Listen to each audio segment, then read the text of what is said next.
love is the whole story, and really hear that. It's not just something to put on a bumper sticker or a greeting card. Love is the whole story. How we're breathing is how we're living. And without love, what's the point? And love is an infinite discovery. There's no end to the discovery of love. And I can think of no better thing for us to invest our moments and our awareness into than the discovery of love. Welcome to the Embrace and Expand podcast, where we talk about everything from spirituality, self-development, relationships, mindfulness, wellness, and everything that will help you embrace all that you are so you can expand into the best version of yourself. Hello, everyone, and welcome back to another episode of the Embrace and Expand podcast. Well, technically, this isn't another episode. This is an encore presentation from our very first guest episode of Season 2. I unfortunately haven't had enough time over the last couple of weeks to finish editing the most recent podcast that will be airing next Monday. So in order to prevent a lapse in the podcast, I decided to do an encore presentation because this episode contains a lot of relevant information that I think many of the new listeners probably missed if they haven't had an opportunity to go through the backlog of episodes. So I hope you enjoy this encore presentation with Scott Schwenk. So today we welcome to the podcast our very first guest of Season 2.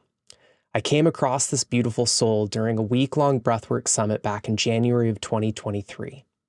After taking pages of notes from his hour-long workshop, I knew I needed to get him onto the podcast to share with all of you his wondrous teachings. He spent several years living and studying in a Hindu monastery, which introduced him to the core body of Tantric traditions, which continue to flow through each of his teachings. Apprenticeships and leadership development, meditation and philosophy training, spiritual awakening, and Vedic rituals were all part of his development into the thought leader that he is today. His teachings, through a mixture of Dharma talks, meditations, and breathwork practices, guide seekers to explore their deepest selves, leading them to live their lives free from tension and full of trust. Through his hugely popular Wanderlust Festival workshops, Unplug teachings, and online trainings, he has been catalyzing the inner evolution of others for decades, helping them to grow, transform obstacles into opportunities, and find love within. So it is my absolute pleasure to introduce to you Scott Schwenk. Scott, welcome to the Embrace and Expand podcast. Happy to be here. Really happy to be with you. So I would like to just kind of start out and offer you to just share with us a little bit about your journey and, really what your teachings are kind of foundationed off of. Okay. So it started very, very young. At this recording, my license says I'm 51 years old. My blood work says I'm somewhere in my early 30s, so who knows what the truth is. And all my life, I've actually felt without any age. Not kind of gotten a sense of age outside of things like, that indicate some version of you must be this height or go on this ride. So whether it was, voting or whatever it was. So it started really, really young. And I grew up in a household with a mom who built a career as a corporate trainer and an executive coach. So when I was shifting school districts into middle school, coming from another state, I was living in South Carolina for a year. I grew up mostly, except for that year, in Rochester, New York. So when I moved back up with my mom into a new school district, she handed me a copy of Dale Carnegie's How to Win Friends and Influence People. And it's one of the first books that I could call self-help or self-development that I really remember reading and having a huge impact. And I think I read it multiple times. Things like smile, use a person's first name often and much. It's music to their ears. Just things about getting along. And she would hand me just about every book, it seemed like, that she was reading and have me read it. So that paired with intense curiosity. They called me Curious George when I was a little boy, my family did. I would explore everything I could.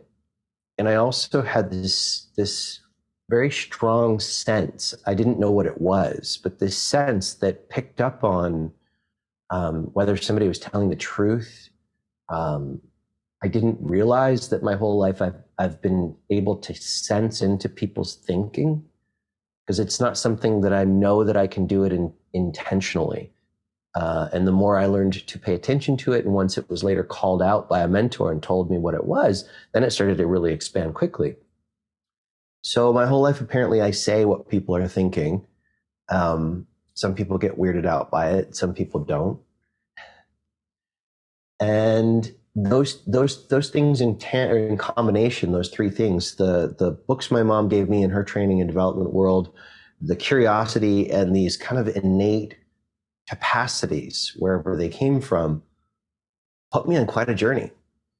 The more I learned, the more I wanted to learn, the more I discovered, the more questions I asked, and was blessed, as I look back, to have different sort of mentor types, mostly unofficial in the early years, find me, or me find them. Places where I could ask those questions, that my mom just didn't have the bandwidth to deal with for her own educational or whatever. And I would say college was a big chapter turning for me. There was an East-West bookstore across the street from the South Campus of University at Buffalo that I would go to nearly every day and just pretty much live there. Voraciously going through every different section, like just how many different perspectives can I discover? What's the truth?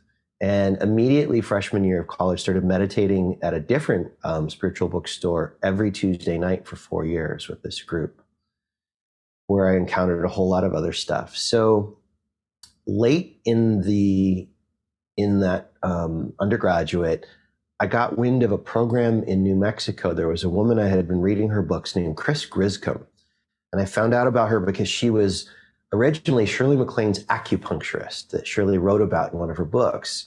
And these very specialized sessions that started with needles would bring Shirley into regressions where she was healing core issues and transforming her entire condition of life, and really going through some sort of an awakening process, and something just resonated. And so I found this woman's material, and then it came to pass that she had a school, a divinity school, and I applied to it. While I was in acting school, I applied to it for graduate work, and I just didn't have the money to go on. There was no sort of scholarship situation. And so I decided to hack my own education. And somewhere along that road, I read Autobiography of a Yogi. And that's when the door reopened me to the East. And I say reopened because it felt like coming home. I avoided that book for years, and I don't know why. And then one day, the winter of my senior year of college, I read it and I started having spontaneous experiences. And 6 months later, I found myself in the ashram, the Siddha Yoga ashram, which is a guru-based tradition from India that's based in Vedanta and a form of Tantra called Kashmir Shaivism. And that was another major game changer, another major shift in my experience of being awareness and not just a story. I don't think I've ever said it that way, being awareness and not just a story. Once I moved out to LA, after I left the ashram after a few years, I was trying to cut my teeth in a career in entertainment. I had this big epiphany when I saw The Matrix for the first time, and the 7 times after that in the theater, that I wanted to make movies that really transformed people's lives, shifted their perspective. And when it came around 2001, I was at an agency called Creative Artists Agency. It's like the #1 agency in the world for A-list actors, directors, writers, musicians, producers. We were responsible, my team, my bosses was responsible for the singer Aaliyah. And so I would talk to her or her mom just about every single day. In fact, we were, I had to figure out a way. She lost her script. She was supposed to be in Matrix 2 and 3, which was very exciting for me, but she lost her script, and they had intense legal stuff around it. The Wachowskis did. to keep secrecy. So which I couldn't stand doing, I had to figure out a way to lie to get her a script. Shortly after, she died in a plane accident, a small plane accident. I think it was around Bahamas or Bermuda or something like that. And within about 10 days, give or take, 9/11 happened. And as you know, that put the world, let alone this country, in reevaluation mode. A lot of us like, wait, life is really, really actually not that certain. And what's the most important thing? One day I saw my boss that Christmas walking out with a big bag of scripts. And that's what we call in the business the weekend read. You have to read through all these scripts and see what might be a fit for some of his clients and whatnot. And I had a flash 10 years on the future of my life, that if I'd gone on there and become an agent, I would be working probably 100 hours a week because I'm kind of a perfectionist. And I realized that I wouldn't be doing the things that really nourish my life. And I just knew that I was done, that I was going to, instead of trying to do my work through the entertainment industry, do it directly. And I was already moonlighting, doing body work and energy work for quite a while. So I helped us hire a replacement, trained her, and then May of 2002 left and started working for myself full time. And about 6-8 months later is when I met a fellow by the name of David Elliott, who reintroduced me to breathwork. And that was another major game changer. I had tried breathwork before that. It was a horrible experience in my memory. It was a friend of my mom's who had learned rebirthing. She didn't give me a lot of context. My body went into the cramping we call tetany. Mm-hmm. I just didn't understand what about this was supposed to feel good and how it helped me at all. Until I met David. I went into the full tetany again, didn't get a lot of context that might happen, but he was also very clairaudient. And the things he was saying at certain moments were so in concert with what was happening inside of me. And the energy moving through my body was like somebody had plugged me into the wall, like lightning was moving through my body. I sat up from that session knowing that this was a new umbrella that could hold all the things I had already learned and all that I was yet to learn. And so I decided to apprentice myself to him, whether he would have me or not. And he said two things to me when I sat up from that session that have forever stuck. One, he said, I'm looking for leaders, not followers. And two, he said, the breath is a tool of the work. It's not the work. And thankfully, he never said what the work was to me so that I could find out for myself. So that went on for a number of years. I apprenticed closely to him for about 8 or 9 years. And somewhere in the long line of all that, I started learning about what's called integral theory, the work of Ken Wilber. And integral theory is an amalgam, a hybrid, and an entirely new perspective on human development, using a lot of existing maps of psychological development through stages. Most of us in Psych 101 or in psych class in high school learned about psychology development in children, but it doesn't stop when we hit 21. That when conditions are right, we continue to move through stages. And those stages, each next stage is a wider capacity of perspective. So imagine looking at a painting and only seeing, like, let's say it's a 4 foot by 4 foot, or if you're in another country, 4 meter by 4 meter painting, you're only seeing a few centimeters or an inch of that painting. And progressively, as we grow through the stages, more of it gets revealed. It was already there the whole time. And the more of it we see, the more complexity we can understand about how life is, how that relationship is going, how this moment could be different. We have more access. So those are some of the broad strokes. Along the way, I met a woman by the name, at the time, her name was Swami Durgananda, when I was in the Siddha Yoga ashram. And she's been mentoring me for about 28 years. She left the ashram, set aside her monk's robes, and is known in the world as Sally Kempton. She's one of the best meditation teachers in the world. She's been training me, and a friend and a second mother who I speak to multiple times a week, usually for many years. And there's been other things in there.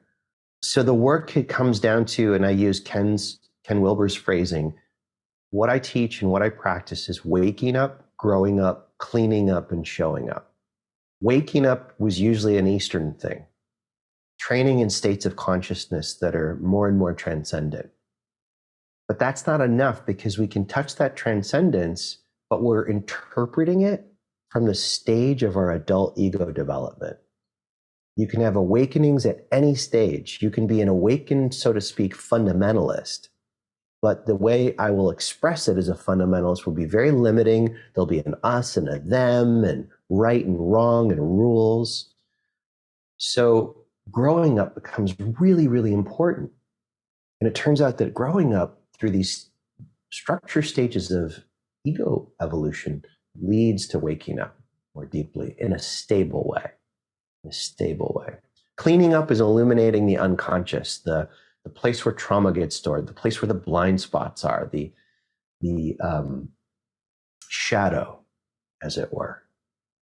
Illuminating it and metabolizing all that stored energy and freeing it up. And then showing up is putting the widest awareness I have access to in the driver's seat as much of the time as possible. So waking up, really important, growing up, cleaning up, showing up.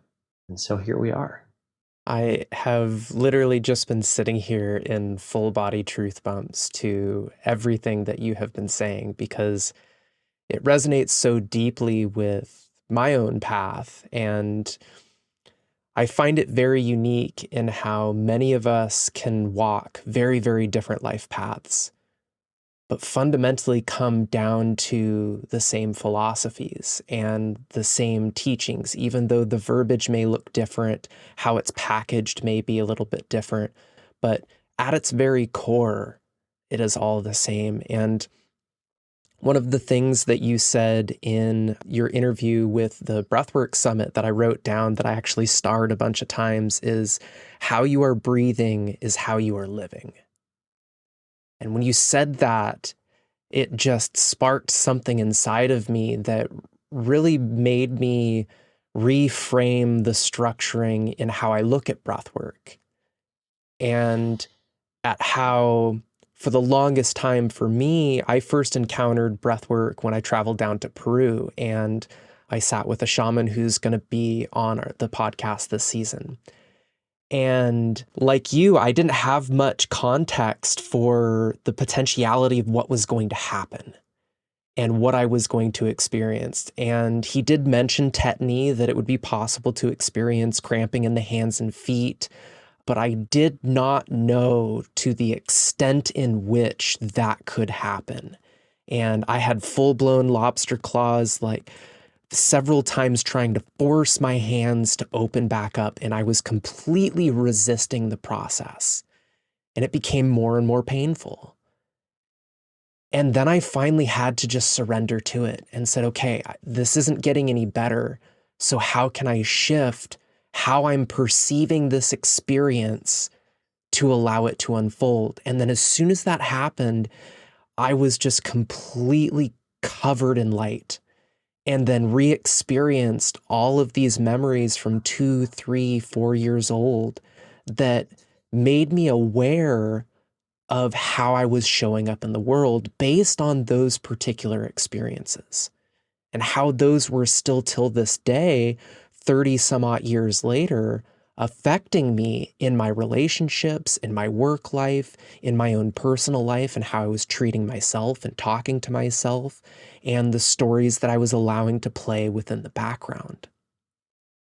And so you talking about having that more broad perspective, and I love that metaphor of looking at the picture of only being able to see a small part of it. It makes me think of, I've seen some posts where it's a small picture and it asks you to guess what that is, and then it blows up the picture and it's like, oh, I never would have guessed that that's what it was just by looking at that microscopic outlook. And I recently read a ancient Indian parable that's called The Six Blind Men and the Elephant. Have you heard that one? Yes. Yeah. And so just in short, 6 blind men encounter an elephant, and one of which starts feeling his trunk and says, oh, this elephant is like a snake. Then another starts feeling the tusk and how its smooth shape and point on the end. He says, oh, this elephant is like a spear. And then another is feeling the elephant's ear and feels how smooth and flat it is and decides that no, the elephant is like a fan. And another one feels the side of the elephant and the vastness of it and how smooth it is and decides that no, the elephant is like a wall. While another one is feeling the foot and feels the strength and sturdiness of that foot and decides, no, the elephant is like a tree. And then the sixth man feels the tail and feels the shape of the tail and dictates, no, the elephant is like a rope. And so these six men start fighting with one another of, no, it's like this. No, it's like this. And from their perspective, it is one way and all of the others are wrong. And then a sighted man comes along and yells at them to cease their arguing and asks them what's going on. And all six men tell their perspective of what this elephant is. And he looks at him and says, no, you fools. You are only seeing and feeling a part of the elephant. For all of you are correct, but all of you are also wrong. Now, come over here, and he shows each of them the various different parts that the other person was feeling. And then they all recognize that, yes, they were all correct, but they were also wrong. And once they were able to feel all of the portions of the elephant, they then were able to grasp that the elephant was more than just the minute things that they were trying to compare it to. It was a being in and all of its own, offering them a greater perspective on the world. That's right. That's it right there. Everything already is. Things are only a mystery when you don't know. Yeah. Yeah. And yet, I don't know that there's ever a place where there stops being something beyond what we know to discover. And so I'm very committed to remaining in a mood of discovery and marinating in the power of uncertainty, getting more relaxed and present with uncertainty and the possibility that it holds. I love that, because it's how boring would life be if you knew what was around every single corner, what every decision was going to be. That, everybody's hearing that from a different perspective stage, which is very interesting. The stage that's like afraid of out there, predictability sounds like a gift, So everything that could come out of my mouth, I realize, is relative to who's hearing it and the capacity to experience it. And I think I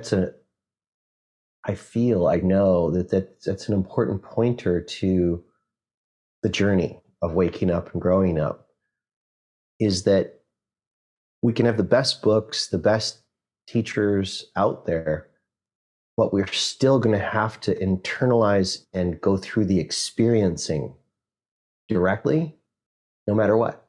Yeah. Otherwise, it's just another concept. Right. I previously recorded an episode called The Key to Wisdom.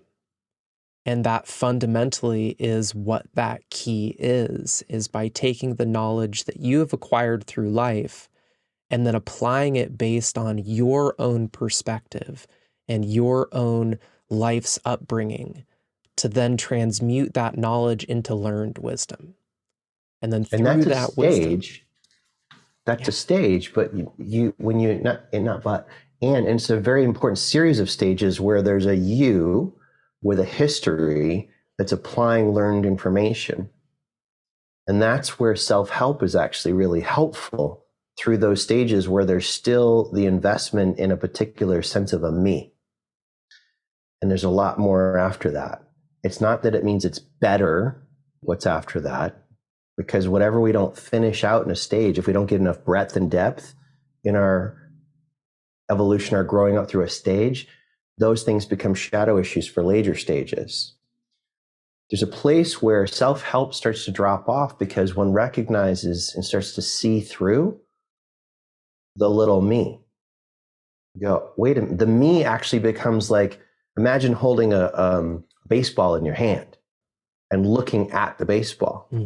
Where I once was the baseball, now I'm looking at the baseball. Where I once thought I was just Scott with a personal history and preferences and aversions, there's a turning about that begins to happen where I start to actually glimpse, and it's just glimpses at first, that Scott is actually an object in my awareness. So then what am I?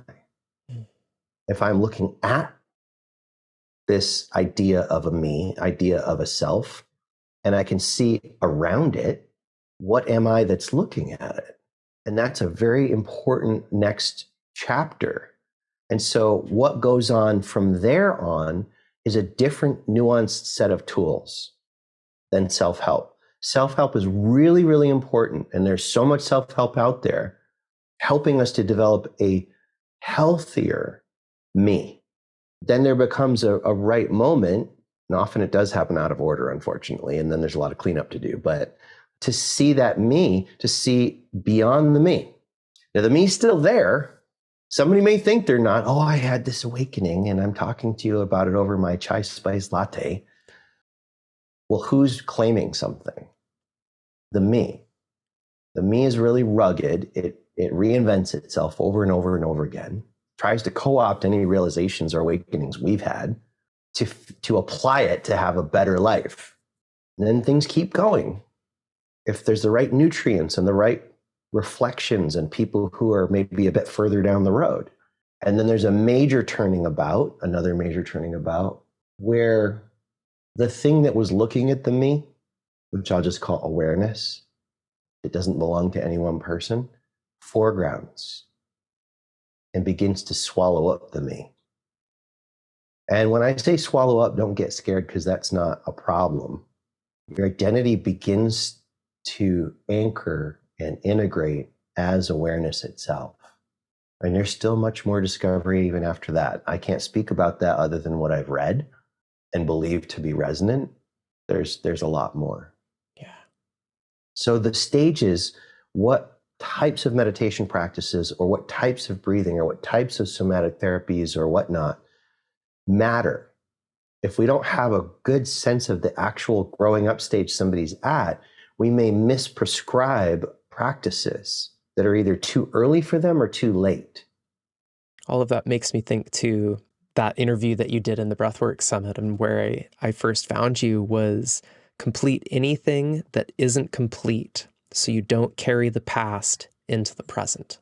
Yeah. And for me, that really solidified why I do some of the types of breath work that I do. And last night I led a inner child connection breathwork session where I guide people through a meditation before the breath work to connect with their inner child.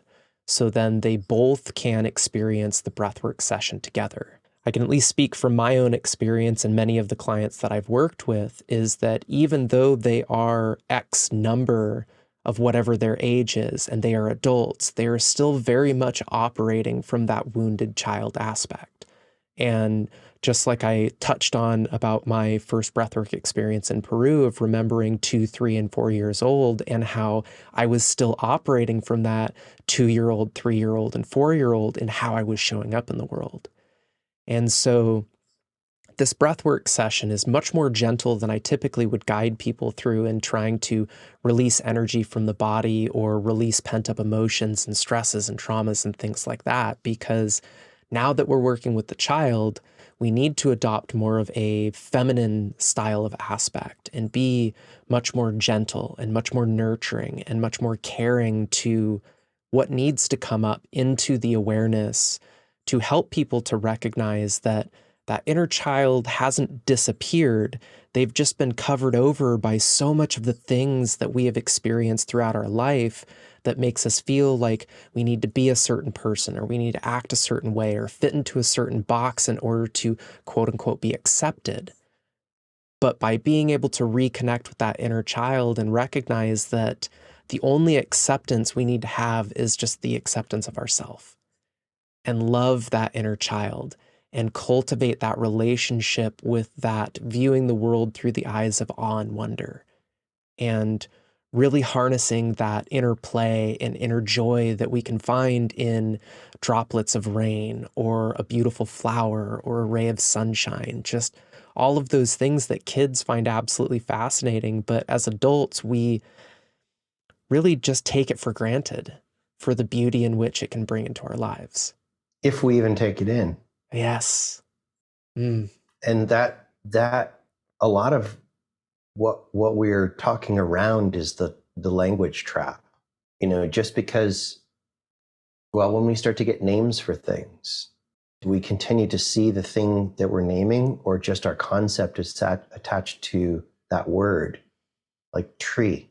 Do I really see the tree, or do I see all my concepts about tree, my learned concepts? When I sit in front of Adam, how many assumptions do I make about Adam? Do I racialize you as white because your skin is lighter than somebody else? And what does that all make up, given that race is actually made up? Do I genderize you as male because you have a beard? And do I add all sorts of concepts around how you might walk, talk, what you might want or not want because of genderizing you as male?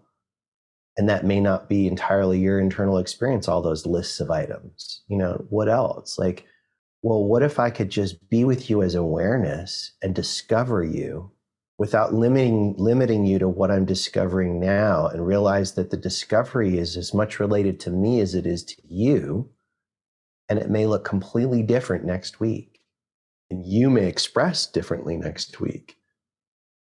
And then, can I meet my practices this way? Because if I can meet my morning practices or my afternoon or whenever you practice in this way, I'm not trying to either check off a list, like a task list of practices, like I did my practices, I washed my hands, I cleaned all my orifices, I ironed my clothes, and I did my meditation. Yes, but did it transform you? Did it affect you? What attitude, what way of sitting, what way of breathing can I show up for the practice where I know I'm in a beautiful psychoactive process, even if it's uncomfortable? And this inner child is really, it's interesting that you bring this up. I've been contemplating a lot the analogy of Russian dolls, those many dolls of different sizes embedded within, which that's my understanding and my experience of how it is. As we wake up to a more expanded perspective, we don't lose the previous perspectives. They are still here, they're included. They may not just be what's in the driver's seat. And one of the most valuable things I've heard in recent years about becoming reactive, in a moment, the right moment, any one of us could probably become reactive. If somebody held a gun to the head of our beloved, or, we're starving for days on end, the term that I've picked up is called shadow crashing. So we get triggered, and some old material that didn't get metabolized from a previous stage is agitated. We will crash. We could be at a very advanced stage of awareness, but we will crash through the tiers and stages until we hit a tier that we're resourced in. Now, if we've done a lot of inner work around completing those pasts, then we may not crash very far. But we could crash all the way down to first person perspective, all the way down to sucking our own thumb in the fetal position. And I'm not being jokey about that. Like, that can actually happen. There's nothing bad about that or wrong as such, but that can happen. And it's very important how we talk to ourselves when we do crash. That crashing is not a forever thing. And actually, with the right understanding, it's good news. It's illuminating a place for freedom. And the key is to develop, and while we're developing, have an actual other person or people who can actively embody and sit in the position of the loving, compassionate witness and hold that space. Because if they can't, and we're touching a regressed place of childhood, that can traumatize us. To not have that anchor that we didn't have when we experienced it the first time, when it was really going on as an event. But we can learn, we can train ourselves bit by bit to be able to hold space for our own shadow healing. And it's really, really critically important that we not make up that that's better than having somebody else hold space for us. That we don't push away the timeliness of having a professional facilitator that can actually hold that strong container so that we can fully go into and heal the thing. Yeah. And I think that's a really great point in, I think many of us that are on this self-development, self-help healing journey feel that we need to do it all on our own. We need to develop these practices and then be strong for ourselves. But I have found more healing in the presence of an empathetic witness, in the presence of another person that can hold space for me and allow me to go deep into myself, fully knowing that if I get to a sticking point and I need help, that help is then there. Yeah. Versus many times doing my own journeying work, getting to a certain point where I start to get scared or start to feel like I can't go any deeper because I am not prepared to be witness to what it is that's on the other side of this. And then it stops. And then so does my journey. And I stop progressing at that point, and I find this plateau in which I cannot get over. And it wasn't until I recognized that I need help, I need others, I need community to help me get past that point to where it is then I can now start to not only continue my own healing journey, but to also be witness for others' healing journeys and then allow them to be the reflection of where I still have work to do. Yep. Yeah. Gorgeous. Fantastic. And it's a spiral journey in my experience. You know, I've revisited certain issues so many different times, but from different perspectives and different vantage points. At first, when it was happening, I would think, oh, I failed. I didn't really heal that thing, until I realized each time was moving in for a deeper layer of it. And that as I worked with these deeper layers and within myself, I was able to not only empathize with others, but then begin to develop compassion and to recognize the distinct and important difference between empathy and compassion, so that I didn't merge with people's stuff and then maybe go into rescuing them or fixing them or avoiding them.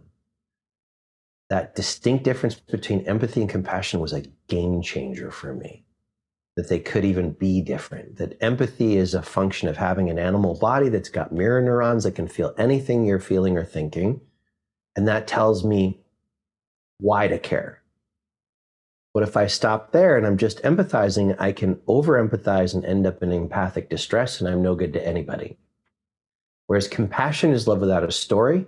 Compassion doesn't belong to any one person, just like love. They're universal flows of energy. And when I can develop compassion, I can see the wisdom of allowing you to be in the discovery that's important. How many of us have had most of our biggest growths and developments from metabolizing something that was really painful or really confusing? And if somebody'd stepped in and just kind of like bopped us with a magic wand, if they could, and dissolved the energy, we'd have to go recreate some similar thing to be able to move to the next stage. And this is well researched, by the way. The movement in the growing up stages, it happens every time reliably because we encounter a confusion, a challenge that we cannot make meaning of from our current perspective. And as we expand perspective, that moves us into the next stage. And then the maturation of that stage is when we stabilize it. The insight moves from something we glimpse, from time to time as a special state, into how we view all of our moments. I love that.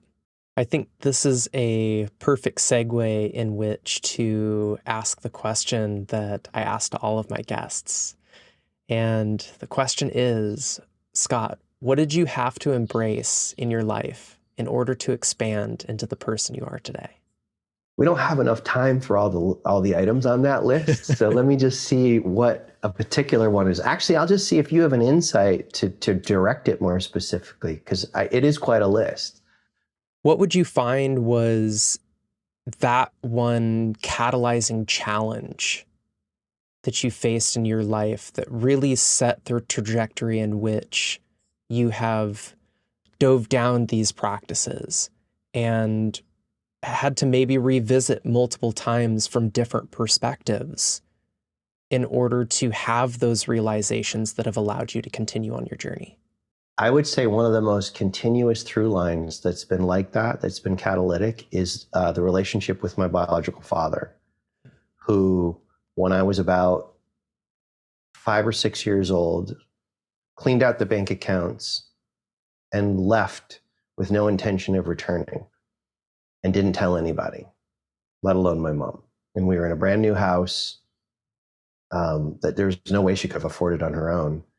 And she was working full time. He came back after about 10 days. After that they divorced, lived with him for about 3 years. He was really carried a tremendous amount of anger. And later I realized self-hatred, and engaged in habits and brought me around situations that weren't really at all healthy for a child. Lived with him for a year in South Carolina, moved back with my mom, and that was pretty much the end of my relationship with him in any sort of meaningful way. So he became a born-again Christian. He started a whole new life with a new family and was very remote and wouldn't be held to showing up. And so I spent so many years crying, upset, sad, confused, afraid, struggling, trying to find some way to be good enough for his attention. And there were so many iterations of this over decades. Cut to 3 years ago, a little over 3.5 years ago, I guess, October 2019, my mom died of cancer after a long journey. And 6 months later, my dad ghosted me. I haven't heard from him since. So I was going to start the answer to your question by talking about this moment 3 years ago. And then I realized the more you spoke about it, that's the continuing thing that's helped me to grow. That's been one of the biggest grains of sand in my oyster making a pearl, and giving me more compassion for other people as I've metabolized it and seen the ways that pain was showing up unconsciously in my relationships, particularly, chasing unavailable people and going through that pain over and over and over again. And finally getting to a point where I'm going, enough. There's another way. And I'm not going to do it like this anymore. And I'm going to do whatever it takes to metabolize this. I feel like I'm at a place right now where I'm much closer to neutrality about that relationship than I ever imagined possible. And there's still moments when, excuse my French, but thoughts will come up, memories about him, and we're like, fuck that guy. And making that okay. Like, it's not like I'm wishing harm or directing, psychic missiles at him. I wouldn't dare. Because I also understand, and this is the development, when he was about 8 years old, his father died of a heart attack. That father who died of a heart attack was orphaned when he was a child after his mother died, and his dad couldn't take care of all the kids. And I don't know what was the generation before that. So I can't really entirely blame my dad. He's a product of his upbringing and his experience and his unmetabolized wounding. And I feel love in my chest. Like, I feel a surge just thinking about it. I have compassion for this person. At the same time, I have zero interest in spending time with him. I've turned myself inside out to speak inside of a Christian vernacular that he can understand and try and share my life with him. I should just say the big rub for him, he says, is that I'm a gay man. And that just really upends his whole world. Who knows what he's got going on the inside, and may or may not be suppressing himself. But all that said, like, I feel this tremendous compassion, and I also have a boundary.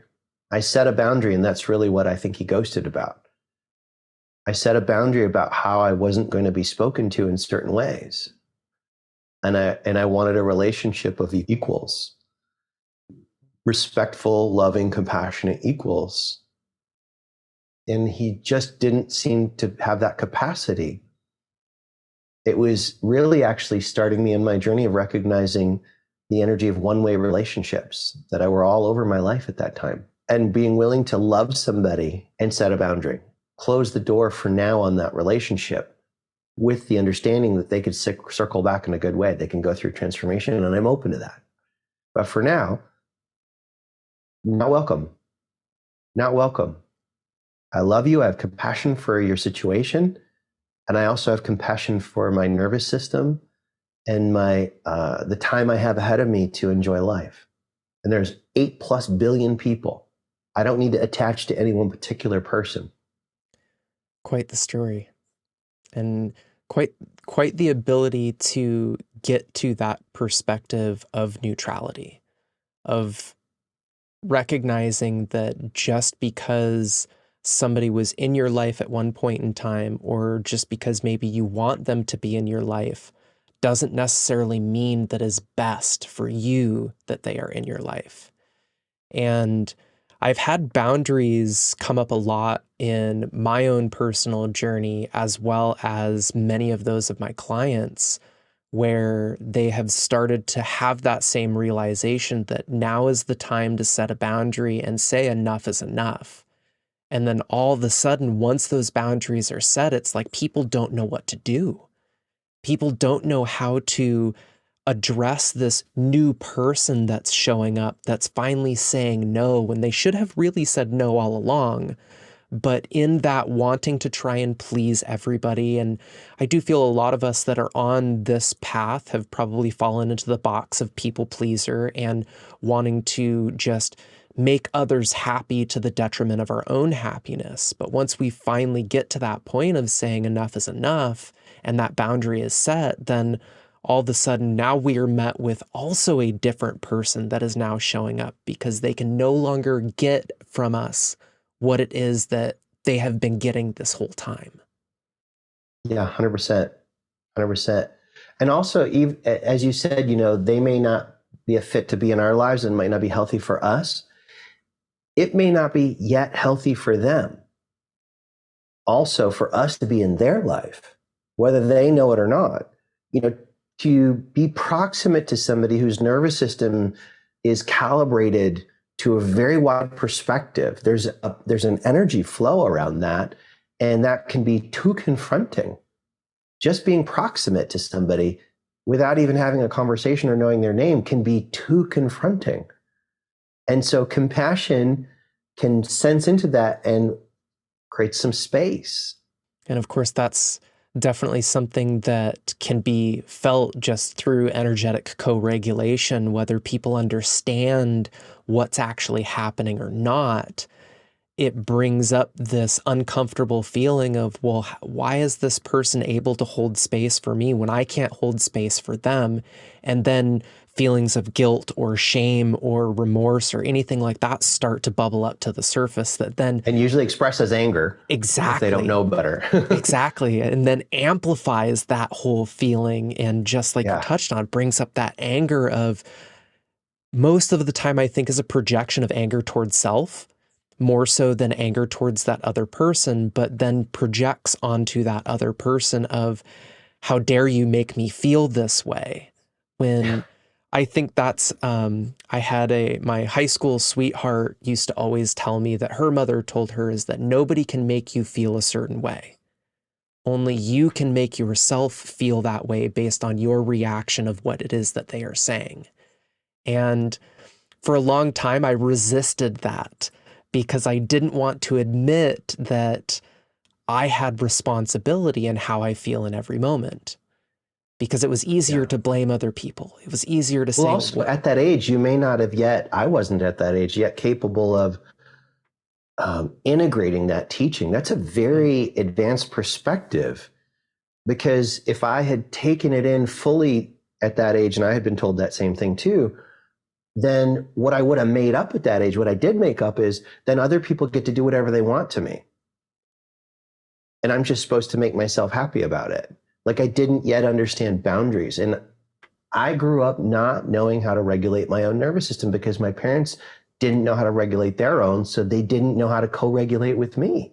Yeah. That was, if you want to simplify my journey, it was like learning how to regulate my nervous system was the lion's share of the self-help.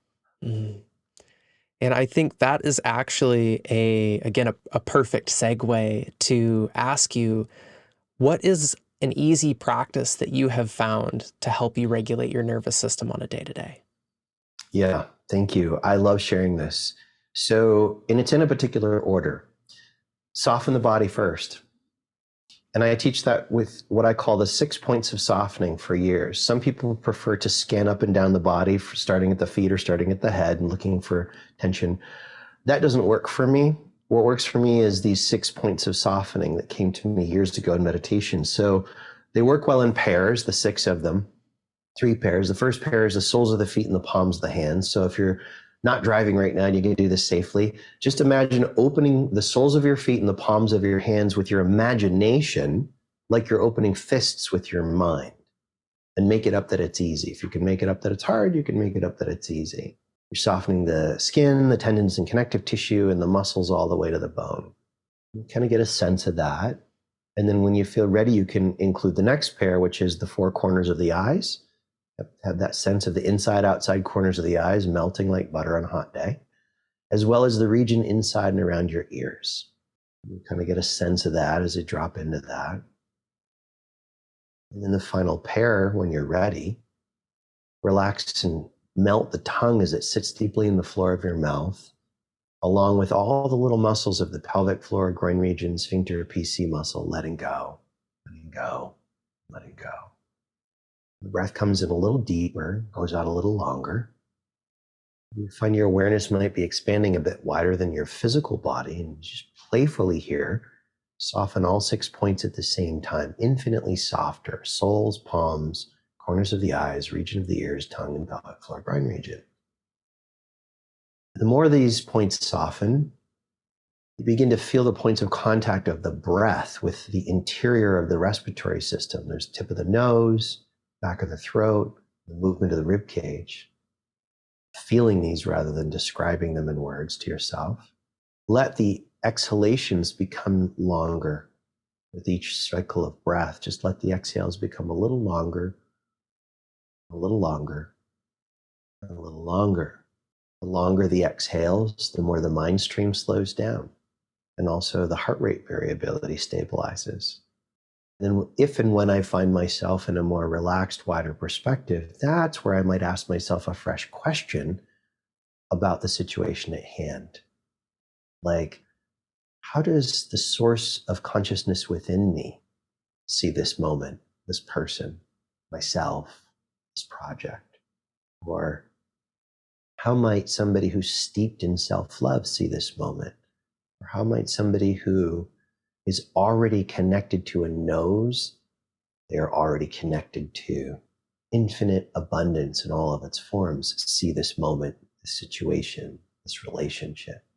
It can be helpful to place a hand over the heart center in the center of the chest or over the navel, the belly button, and ask the questions into the region you choose. And just be receptive and continue softening and continue lengthening the exhales. And you can ask questions internally. And the answers may come as a picture, as a knowing, as something you hear, smell. If the answer isn't clear, you can ask the next question. You just keep softening and breathing. And when you feel complete with that, you might want to write down or draw or diagram anything that arose without trying to overly shape the drawing or writing. And it opens up a possibility of connecting to greater knowing right where we are. And so that every challenge becomes a doorway to growing up more deeply and waking up more fully. Been following along, hopefully with all of you, as Scott described that practice. And the moment when you brought up the question of asking ourselves, I could feel my awareness, consciousness, soul, whatever name you want to put on it, almost just pull itself out of my body and become the observer of what is physically happening in the present moment without actually being attached to it. Without actually being attached to what is happening. And even when you said to place a hand on the heart and the navel, like, I could feel it happening. I could see it happening. I was aware that it was happening, but was not attached to a specific outcome or a specific thing needing to come about from that happening. but just allowing that softness to continue and continue, Yeah. continue. That's beautiful. It's beautiful practice. Thank Thank you you. for sharing that, Scott. Thank you for receiving it.